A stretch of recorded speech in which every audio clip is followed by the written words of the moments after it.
नमस्कार साथियों, किरण वाई की कहानियां चैनल में आपका स्वागत है। कहानी को समझने के लिए कृपया पूरा वीडियो अवश्य देखें।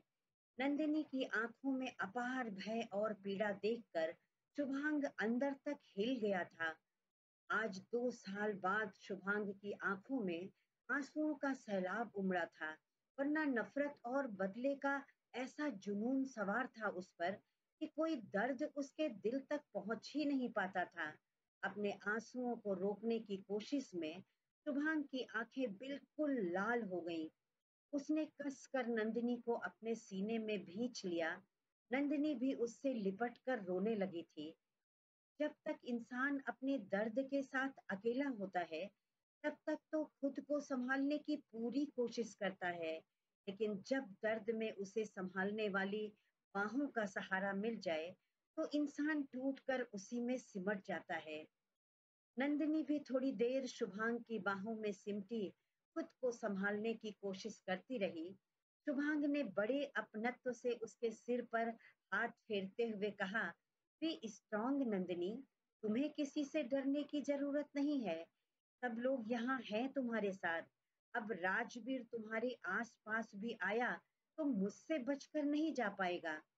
नंदिनी धीरे से शुभांग से अलग होकर खड़ी हो गई। उसकी मासूम आंखें शुभांग की गहरी आंखों में डूबकर उसमें अपने लिए फिक्र की वजह तलाशने लगी। उसने मन में कहा, छोटी छोटी बातों पर गुस्से से बिफर पड़ने वाले शुभांग आर्य के मन में क्या है मेरे लिए? क्यों करते हैं मेरी इतनी परवाह? क्या ये सिर्फ दोस्ती है? जब दिल में किसी के लिए जज्बात जाग जाते हैं, तो आंखों की भाषा भी समझ आने लगती है। लेकिन शुभांग की भाव शून्य आंखें देखकर नंदिनी की आंखें फिर से भर आई थी। नंदिनी के मन की दुविधा शुभांग समझ रहा था। उसका भी दिल नंदिनी को सीने से लगाकर तसल्ली देना चाहता था। उसकी आंखों की गहराई में उतरकर उसके लिए अपने जज्बात महसूस कराना चाहता था। वो जानता था कि उसे मोहब्बत हो गई है नंदिनी से, लेकिन अभी उसकी जिंदगी में मोहब्बत के लिए कोई जगह नहीं थी। पिछले 2 सालों से तो उसने खुद के इर्द गिर्द अपने रूखे व्यवहार का एक मजबूत घेरा बनाकर खुद को सबसे अलग कर लिया था। बस उसकी माँ सुनंदा जी ही उसके दिल तक पहुंच पाती थी। भावनाओं में बहकर वो नंदिनी को अपने करीब तो ले आता, लेकिन दिल तक पहुंचने से पहले ही वो फिर अपनी खोल में सिमट जाता। शुभांग ने एक बार फिर अपनी नजरें गेट पर टिका दी और नंदिनी का हाथ पकड़कर बोला, अंदर चलो नंदिनी। नंदिनी अभी भी अपनी जगह पर बेआवाज खड़ी शुभांग की आंखों में देख रही थी। शुभांग उसका हाथ पकड़कर नाराजगी से बोला, मैं तुम्हारा हाथ पकड़कर जिंदगी भर यही नहीं खड़ा रहूंगा। अब अंदर चलो। नंदिनी उसको रोक कर बोली, राजवीर के बारे में किसी को कुछ मत बताइएगा प्लीज। शुभांग ने उसकी ओर देखकर हाँ में सिर हिला दिया। नंदिनी उसके पीछे पीछे उसकी परछाई बनी अंदर चली आई। शुभांग ने अंदर जाकर सामने ही लिविंग एरिया में बैठी ज्योत्सना जी का पैर छूकर पूछा, अभी यहाँ कौन आया था मौसी जी? ज्योत्सना जी ने कहा, मैं तो बड़ी देर से यहीं बैठी हूँ। यहाँ तो तुम्हारे और शिशुर के अलावा और कोई नहीं आया बेटा। हाँ, युवराज आने को कह रहा था, लेकिन अभी आया नहीं। शुभांग को किसी गहरी सोच में डूबा देखकर शिशिर ने बात बदलते हुए कहा, भाई ऊपर जाकर लेफ्ट वाला रूम आपका है। मैंने आपका सूटकेस रूम में रखवा दिया है। कहकर शुभांग तेजी से सीढ़ियां चढ़ते हुए ऊपर चला गया। अपने रूम में पहुंचते ही उसने तुरंत बलराज को फोन लगाया। शुभांग और बलराज रिश्तेदार और बिजनेस पार्टनर तो थे ही, साथ ही अच्छे दोस्त भी थे। अपने मोबाइल पर शुभांग का नंबर देखकर बलराज के चेहरे पर मुस्कान आ गई। उसने फोन रिसीव करके कहा, बड़ी जल्दी फुर्सत मिल गई दोस्त को याद करने की। कहाँ बिजी रहता है यार? कभी कभी मीटिंग्स के अलावा भी मिल लिया कर। शुभांग का दिमाग तो अभी भी पूरी तरह से उलझा हुआ था, क्योंकि जब उसकी गाड़ी ज्योत्सना सदन पहुंची तो उसने बलराज की गाड़ी को वहां से जाते हुए देखा था। गार्ड ने भी यही बताया था कि बलराज सर आए थे। हाँ, वो इस बात से हैरान जरूर था कि बलराज तो नंदिनी का बॉस है, उससे तो वो रोज मिलती है। और अगर बलराज गेट तक आया था तो नंदिनी ने राजवीर को कैसे देखा? शुभांग ने बलराज की बात सुने बिना उससे सीधे सवाल किया, बलराज तुम अभी ज्योत्सना मौसी के घर आए थे, तो गेट से ही वापस क्यों लौट गए? अब हैरान होने की बारी बलराज की थी। फिर भी उसने मजाक में कहा, क्या बात है शुभांग, तू ऐसी बहकी बहकी बातें क्यों कर रहा है यार? किसी सुंदर कन्या ने मेरे अड़ियल दोस्त के दिल में एंट्री तो नहीं मार ली? ऐसा मत कर भाई, मोनिका तेरे लिए सपने सजाए बैठी है, कहकर वो जोर से हंसने लगा। शुभांग गंभीरता से बोला, I am not joking Balraj, मैंने थोड़ी देर पहले तुम्हारी गाड़ी ज्योत्सना सदन के गेट से जाते हुए देखी। मैं गाड़ी में था इसलिए अंदर कौन है ये तो नहीं देख पाया। बलराज आश्चर्य में पड़ गया। उसने हैरानी से कहा, मैं सच कह रहा हूँ शुभांग, अभी तो मैं घर से ही नहीं निकला हूँ। आज ऑफिस भी लेट जाने वाला हूँ। वैसे तो मेरी गाड़ी मेरे अलावा कोई यूज नहीं करता, फिर भी तुम कह रहे हो तो सही ही होगा, मैं पता करता हूँ। शुभांग ने सोचा, कहीं मैंने खामखा बलराज को परेशान तो नहीं कर दिया। बलराज मुझसे कभी झूठ नहीं बोल सकता। एक गहरी सांस लेकर वो खुद को रिलैक्स करने की कोशिश करते हुए बोला, नो वरी, दरअसल गेट पर तेरी गाड़ी देखकर मैं खुश हो गया था कि तू आया है। बहुत दिन बाद तेरे साथ बैठकर चिल मारूंगा। अंदर आया तो पता चला कि तू नहीं आया है, बस इसीलिए तुझे कॉल कर दिया। और हाँ, कल देवांशी की हल्दी है, सबको लेकर आ जाना। बलराज फिर मजाक के मूड में आ गया था। वो हंसते हुए बोला, अबे तुझे तो कोई फर्क नहीं पड़ेगा, क्योंकि तुझे भी जल्दी ही हल्दी लगने वाली है। लेकिन ऐसे मौके पर मेरे दिल पर तो आरी चलती है। पता नहीं मेरे पापा को मेरी हल्दी की याद कब आएगी। तरस रहा हूँ यार। शुभांग अचानक सीरियस हो गया। फिर कुछ सोचकर अपनी आवाज में नरमी लाकर बोला, तू नहीं सुधरेगा कभी। चल ठीक है, कल मिलते हैं, कहकर शुभांग ने फोन काट दिया। उसने बलराज को तो रिलैक्स कर दिया था, लेकिन उसके दिमाग में तो हजारों सवाल उठ रहे थे। वो आंखें बंद करके काउच पर धम से बैठ गया। ज्योत्सना जी किसी काम से देवांशी के साथ मार्केट चली गई थी। नंदिनी शिशिर और निधि के साथ नीचे हॉल में ही बैठी बातें कर रही थी, पर बार बार उसकी नजरें सीढ़ी की ओर चली जाती। निधि ने उसे कोहनी मारकर छेड़ते हुए कहा, ये तू बार बार उधर क्या देख रही है, कोई आने वाला है क्या? शिशिर ने शरारत से मुस्कुराकर कहा, भाई एक बार अपने रूम में चले गए तो जब तक उन्हें घर का कोई बड़ा नहीं बुलाएगा वो नीचे नहीं आएंगे। सबके बीच में बैठकर बातें करने की आदत नहीं है उन्हें। नंदनी थोड़ी सकपका गई, जैसे उसकी चोरी पकड़ी गई हो। फिर नजरें चुराते हुए बोली, वो कहीं भी रहें, मुझे क्या फर्क पड़ता है। फिर मुंह टेढ़ा करके धीरे से बुदबुदाई, वैसे भी अकड़ू चंद अपने रूम में ही रहे तो अच्छा है, यहाँ आए तो बेवजह सब पर रौब झाड़ेंगे। शिशिर जल्दी से बोला, क्या कहा आपने? नंदिनी ने सोचा, हे महादेव, मैं तो भूल ही गई कि अकड़ू चंद का जासूस यहीं बैठा है। फिर जल्दी से बोली, मम मैंने मैंने तो कुछ नहीं कहा।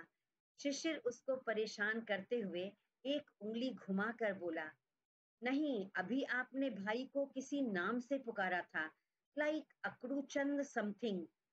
नंदिनी बात बदलते हुए बोली, लंच टाइम हो गया है, फोन कर लेती हूँ।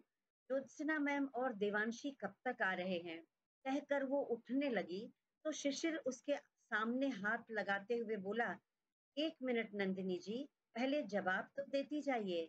निधि झट से शिशिर का हाथ नंदिनी के सामने से हटाकर उसके सामने खड़ी होकर बोली, हाँ तो कहा था अकड़ू चंद, अकड़ू को अकड़ू नहीं कहेंगे तो क्या मक्खन चंद कहेंगे?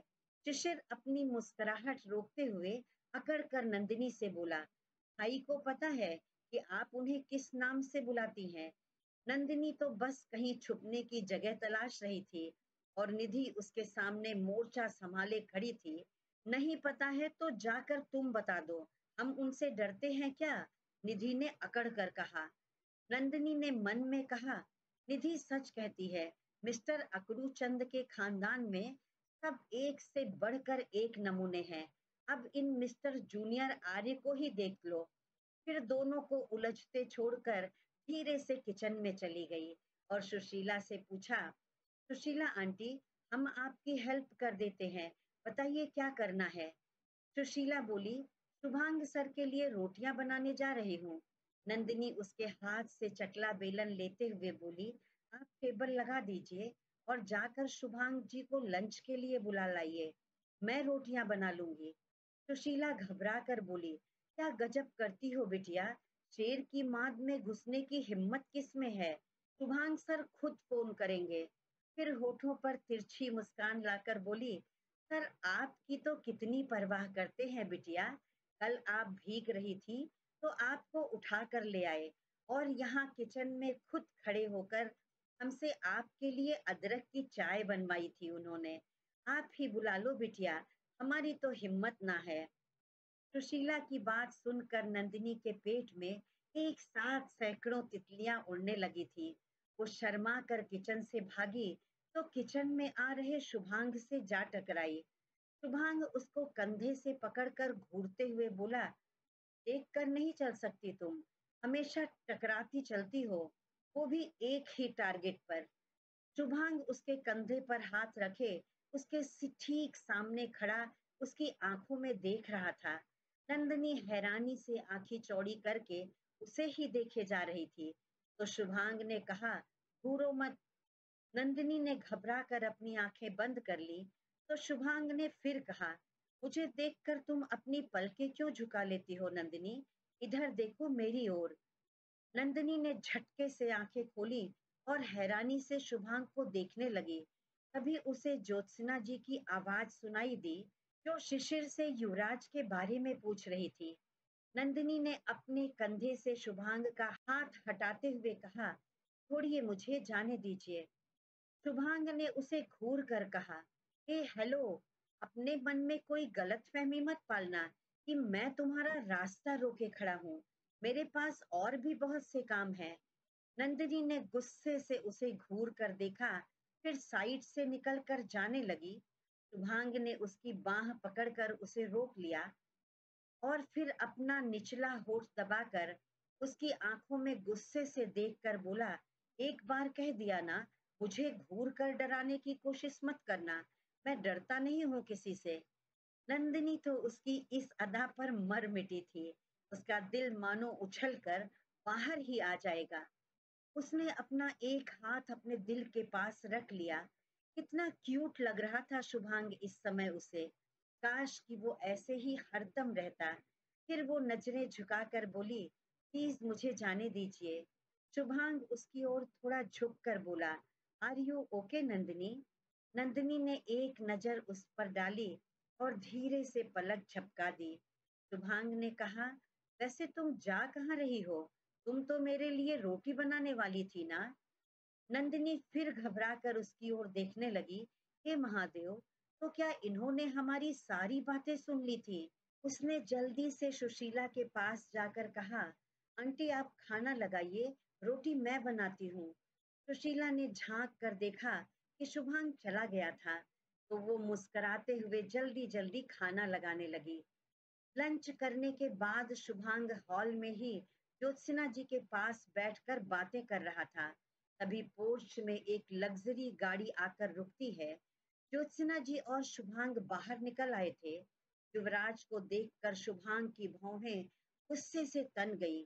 तभी उसकी नजर युवराज का हाथ पकड़कर खड़ी नन्ही सी काव्या पर पड़ी।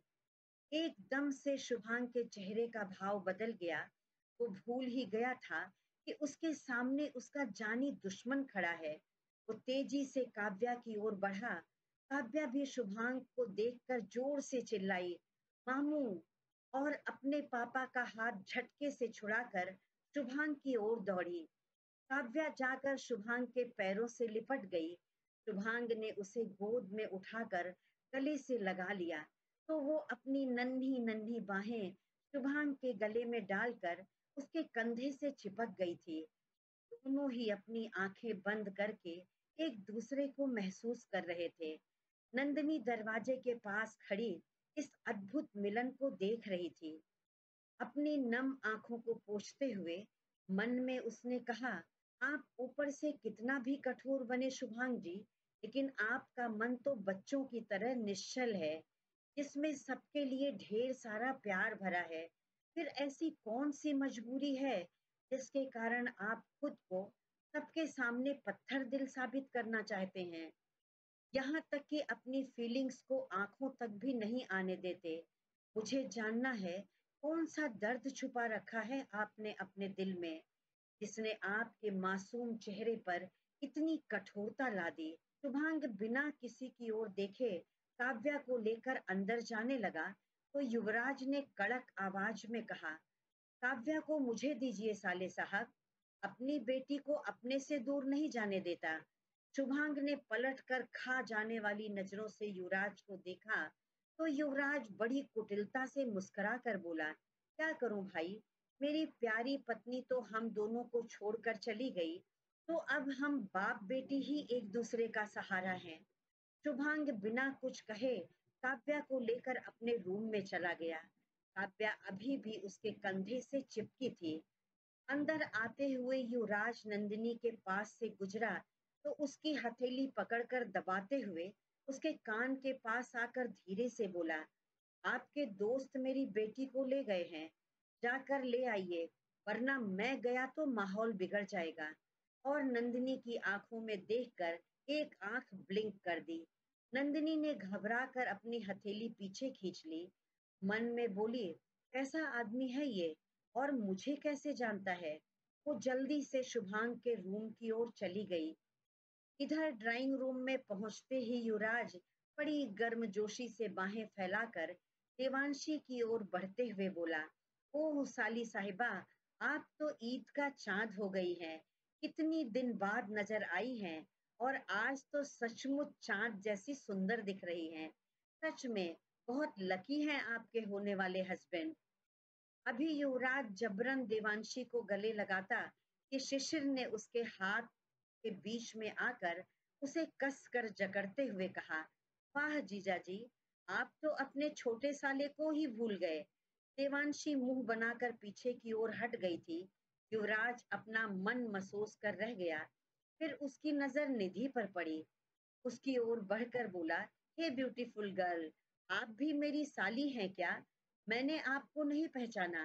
निधि का हाथ पकड़ने के लिए उसने अपना हाथ आगे बढ़ाया ही था कि शिशिर ने युवराज का हाथ पकड़ लिया और कस कर दबाते हुए बोला, she is my friend miss Nidhi Singh. कहीं दाल गलती ना देखकर युवराज मायूसी से देवांशी के पास जाकर बैठ गया और ज्योत्सना जी से शादी की तैयारियों के बारे में बात करने लगा। उधर काव्या को अपने रूम में ले जाकर शुभांग ने उसे एक काउच पर बिठा दिया और खुद उसके पैरों के पास जमीन में बैठ गया। काव्या ने अपने मामू का चेहरा अपनी छोटी छोटी हथेलियों में भरकर बारी बारी से उसके गालों को चूम कर बोली, I missed you so much मामू। शुभांग भी उसके माथे को चूमते हुए बोला, मैंने भी आपको बहुत मिस किया my little angel. Shubhang Kavya के सुंदर से चेहरे को अपनी हथेली में भरे उसे बड़े प्यार से देखकर सोच रहा था, आप बिल्कुल अपनी मॉम की तरह हो बेटा। केशवी दी की तरह वैसी ही चमकीली नीली आंखें। केशवी को याद करके शुभांग के दिल में ऐसी टीस उठी कि उसकी आंखें बिल्कुल लाल हो गईं। काव्या मामा के दिल का हाल समझ तो नहीं पा रही थी, बस अपनी मासूम आंखों से टुकुर टुकुर उसके चेहरे को निहार रही थी। दरवाजे के बाहर खड़ी नंदिनी ये दृश्य देखकर अवाक थी, क्योंकि शुभांग के दिल के इस हिस्से से वो पूरी तरह से नावाकिफ थी, जो बार बार अपनी आंखों में भर आए आंसुओं को पोंछते हुए सोच रही थी, इतना तो मैं जान गई हूँ शुभांग जी, आपकी दीदी अब इस दुनिया में नहीं है और आप उनको बहुत मिस करते हैं। जाने क्यों मुझे ऐसा लगता है कि आपके सख्त व्यवहार के पीछे कहीं ना कहीं केशवी दी का ना होना ही कारण है। उनकी याद आती है तो प्लीज रो लीजिए शुभांग जी, अपने आंसुओं को मत रोकिए, वरना वो बर्फ की तरह आपके दिल में जम जाएंगे और आपको पत्थर दिल बना देंगे। शुभांग की लाल आंखें देखकर काव्या ने सोचा कि मामू की तबीयत खराब है। वो धीरे से शुभांग का सिर अपनी गोद में रखकर बोली, आपके सिर में दर्द है मामू, मैं दबा देती हूँ, ठीक हो जाएगा। फिर उसके माथे को छू कर बोली, अरे आपको तो फीवर है। शुभांग उसकी गोद में सिर रखकर आंखें बंद किए ही बोला, मेरी एंजल के हाथों में तो जादू है ना, आप मेरा सिर सहला दीजिए, मैं ठीक हो जाऊंगा। नंदिनी तो सिसक उठी थी। तभी काव्या की निगाह नंदिनी पर गई। उसने इशारे से नंदिनी को अंदर बुलाया। नंदिनी उसके पास आकर खड़ी हो गई तो उसे अपने पास झुकाया और उसके कान में फुसफुसा कर बोली, मामू को फीवर है, आप ड्रॉर से थर्मामीटर लाकर मामू का फीवर चेक कीजिए। नंदिनी भी आज्ञाकारी बच्चे की तरह ड्रॉर से थर्मामीटर निकालकर काव्या को पकड़ाने लगी। काव्या ने उसे घूर कर खुद थर्मामीटर शुभांग की बाजू के नीचे लगाने का इशारा किया तो नंदिनी अचकचाई सी खड़ी रही। ऐसे कैसे वो शुभांग को छू सकती है। फिर काव्या की घूरती आंखों को देखकर सोचने लगी, महादेव, इस नन्ही एंजल की आंखें तो बिल्कुल अपनी मामा पर गई हैं, मासूम पर गुस्से से भरी हुई। काव्या ने दोबारा आंखों से इशारा किया तो नंदिनी ने हिचकते हुए शुभांग के पास झुककर थर्मामीटर लगाने लगी। तभी शुभांग की टी शर्ट हल्के से पकड़ा ही था कि नंदिनी की खुशबू महसूस करके शुभांग ने झट से अपनी आंखें खोल दी। नंदिनी संभल पाती उससे पहले ही शुभांग ने उसकी हथेली वहीं कसकर पकड़ लिया और उसकी आंखों में देखकर इशारे से पूछा, क्या कर रही हो। नंदिनी अटकते हुए बोली, वो मैं थर्मामीटर। इसके आगे के शब्द उसके गले में ही अटक गए थे क्योंकि उसका चेहरा शुभांग के इतने करीब था कि दोनों एक दूसरे की सांसों को अपने चेहरे पर महसूस कर रहे थे। नंदिनी धीरे से अपनी हथेली छुड़ाने की कोशिश करने लगी तो शुभांग ने उसकी हथेली कस कर अपने सीने पर दबा लिया। शुभांग की धड़कनों को अपनी हथेली पर महसूस करते ही नंदिनी जड़ सी हो गई थी। शुभांग की गहरी आंखों में डूबे उसे कुछ होश ही नहीं रहा। अचानक काव्या की खिलखिलाहट सुनकर नंदिनी अपना हाथ छुड़ाकर झटके से खड़ी हो गई। शुभांग ने अपनी आंखें बंद कर ली और मुट्ठी भींच कर अपने जज्बातों को खुद के अंदर जज्ब करने की कोशिश करने लगा। नंदिनी अभी भी उसे ही देखे जा रही थी। शुभांग ने आंखें खोलकर गुस्से से नंदिनी की ओर देखा और बोला, तुम यहाँ क्यों आई हो। मेरे रूम में सबको आने की इजाजत नहीं है मिस नंदिनी। नंदिनी घबरा कर वहां से जाने लगी तो काव्या ने उसका हाथ पकड़कर रोकते हुए कहा, मामू आप मेरी एंजल को नहीं डांट सकते और जाने को भी नहीं बोल सकते, इनको यहाँ मैंने बुलाया है। शुभांग ने आश्चर्य से काव्या की ओर देखकर पूछा, ये आपकी एंजल कैसे हो गई। काव्या नंदिनी को अपने पास काउच पर बिठाकर बोली, मैंने एंजल को बुक में देखा है, वो बिल्कुल इनकी तरह सुंदर होती है और फिर इन्होंने अभी अभी मेरी हेल्प की है तो अब से ये मेरी एंजल ही हैं। फिर दोनों का हाथ पकड़कर एक साथ करते हुए बोली, आप भी दोस्ती कर लीजिए मेरी एंजल से, फिर ये आपकी भी हेल्प करेंगी। शुभांग ने नंदिनी की नाजुक हथेली धीरे से अपने हाथों में पकड़ लिया। उसके होठों पर एक दबी सी मुस्कान आ गई थी जिसे उसने बड़ी सफाई से रोक लिया था और कहा, बड़ी जल्दी सब पर अपना जादू चला देती हो मिस नंदिनी, पहले मेरी मॉम और अब मेरी भांजी। नंदिनी धीरे से बुदबुदाई, और आप।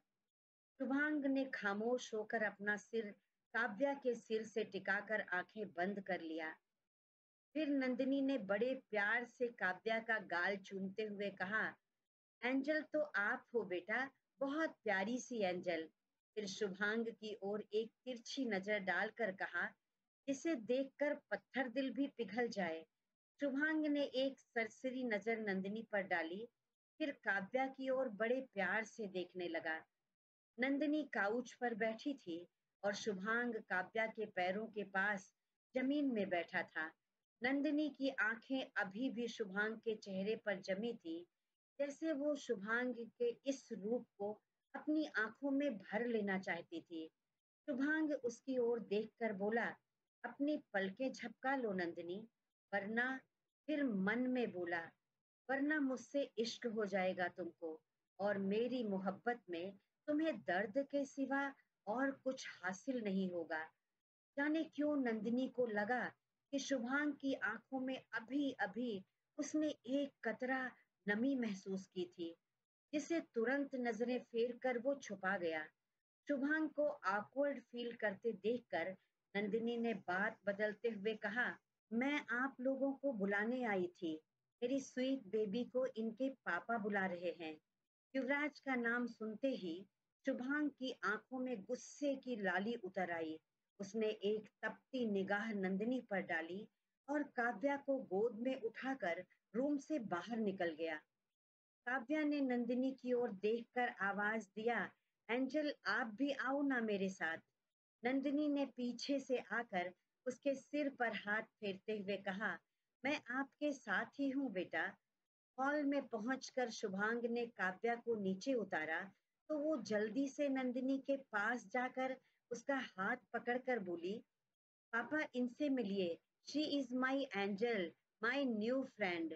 युवराज ने आगे बढ़कर नंदिनी के हाथ सहित काव्या का हाथ कस कर पकड़ लिया और नंदिनी की आंखों में आंखें डालकर शरारत से मुस्कुराते हुए बोला, hello miss Nandini, I think हम पहले भी मिल चुके हैं। नंदिनी घबरा कर एक कदम पीछे हट गई और अपना हाथ छुड़ाते हुए बोली, बिल्कुल नहीं, मैं आपसे पहले कभी नहीं मिली। शुभांग नंदिनी के सामने जाकर खड़ा हो गया और युवराज ने जिस हाथ से नंदिनी का हाथ पकड़ा था, उस हाथ में पहने कड़े के साथ इतनी जोर से दबाया कि गोल्ड का मोटा कड़ा मुड़कर युवराज की कलाई में बुरी तरह चिपक गया। युवराज दर्द से बिलबिला उठा था। नंदिनी की हथेली उसके हाथ से छूट गई।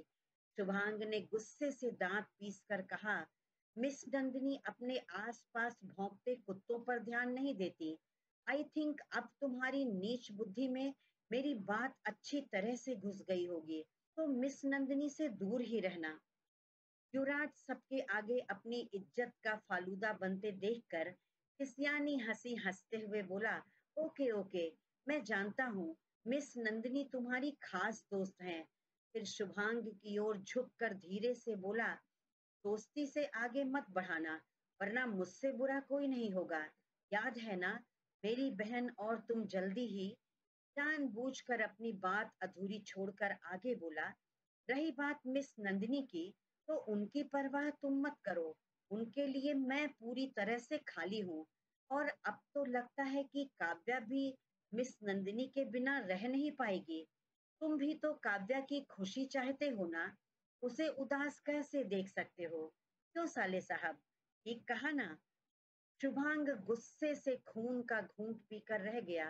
वो नहीं चाहता था कि इस शैतान की बकवास नंदिनी के कानों में पड़े।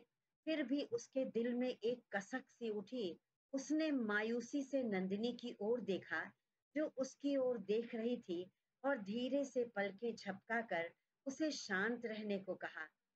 युवराज सबकी ओर देखकर मुस्कुराते हुए बोला, अरे आप लोग तो सीरियस हो गए। वो क्या है ना, मैं और शुभांग बचपन के दोस्त हैं, इसलिए हम प्यार के साथ साथ कभी लड़ाई भी कर लेते हैं। फिर काव्या का हाथ पकड़कर बोला, चलो बेटा, अपने मामू से ठीक से मिल लिया ना, अब पता नहीं फिर कब मिलना होगा। ज्योत्सना जी जल्दी से बोली, क्यों नहीं मिलना होगा? तुम लोगों को शादी के हर फंक्शन में मौजूद रहना है और हमारी कवियों को जरूर आना है।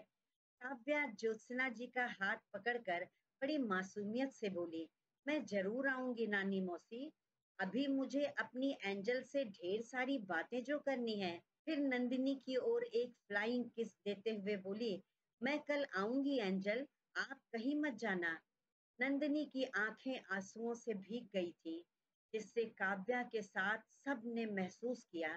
काव्या रुआंसी होकर बोली, I miss you angel, I miss you too my baby. कहकर नंदिनी भागकर अपने रूम की ओर चली गई। शुभांग थोड़ी देर वहीं खड़ा काव्या को जाते हुए देखता रहा, फिर बिना किसी से कुछ कहे अपने कमरे में जाकर दरवाजा बंद कर लिया। युवराज आज के लिए तो अपनी शातिर चाल में कामयाब हो गया था और हंसी खुशी से भरे माहौल में अपने पीछे सबके मन में खीज और गुस्सा छोड़ गया। देवांशी गुस्से से बोली, मॉम, अपनी पूरी शादी के फंक्शन में अब मैं इस बदतमीज आदमी की शक्ल देखना नहीं चाहती, वरना मैंने इसे थप्पड़ मार दिया तो आप नाराज मत होना। शिशिर आगे बढ़कर देवांशी को साइड से हक करते हुए बोला, my dear sister, don't worry, इस पागल कुत्ते को अब मैं हैंडल करूंगा। आप तो अपनी शादी एंजॉय करो।